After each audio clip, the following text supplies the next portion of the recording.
Welcome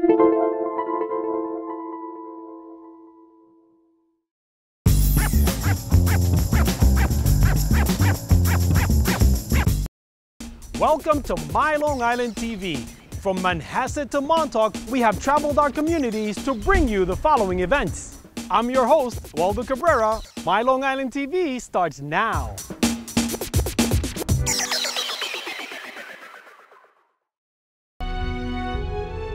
After taking in the beauty of Acadia National Park in Maine, take a short trip to see our ocean's most majestic creatures. Welcome to Bar Harbor Whale Watch Company. Great to have you here. We are going to go out on the Friendship 5, which is our big, fast, jet-powered catamaran, and we're going out to see whales and puffins and wildlife offshore.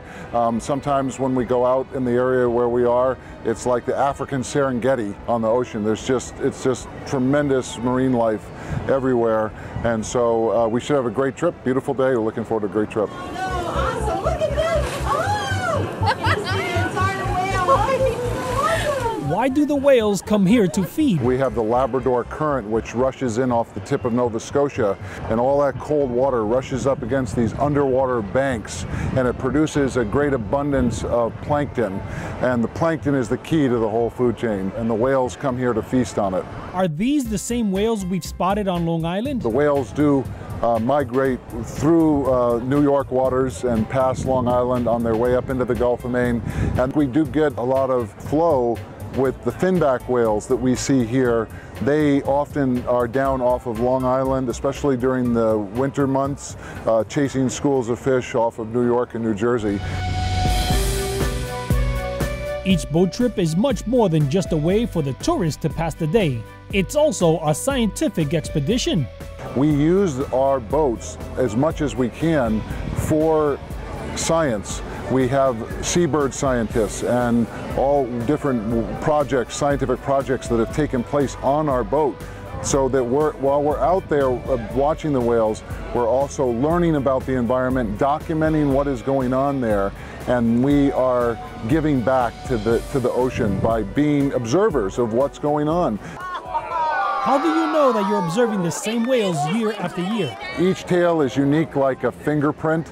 Some are all black, some are white, all different shades of colors, all different scars and markings on the underside of those tails, which are unique.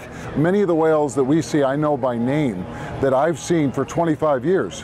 Last year we watched a whale named Gemini that was first photographed in 1976. This boat is Friendship 5. It's one of 2 large jet-powered catamarans that we operate, and no propellers. This boat is great for the environment because we don't have to worry about harming fishermen's gear, and also it is great in that this is a whale-safe boat. We can't harm a whale with sharp propellers, and we do sometimes see whales that have scars from being hit by boats with propellers.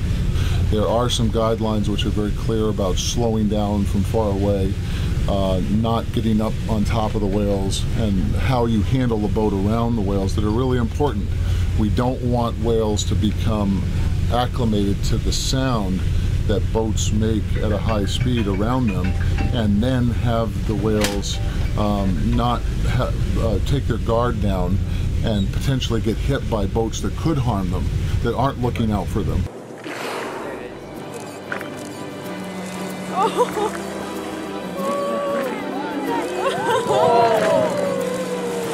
Some conservationists hope to eliminate whale hunting by making the business of watching whales much more profitable than the business of killing whales. Yes, that's the hope, I think, for whale watching as we expand as an industry around the world, is that more and more people choose to have that interaction with whales, where we go out and watch them, we study them, we learn from them. And even in countries where there's whaling, like Iceland and Norway and Japan, there's a burgeoning and growing whale watching industry that is more economically valuable often than the whaling.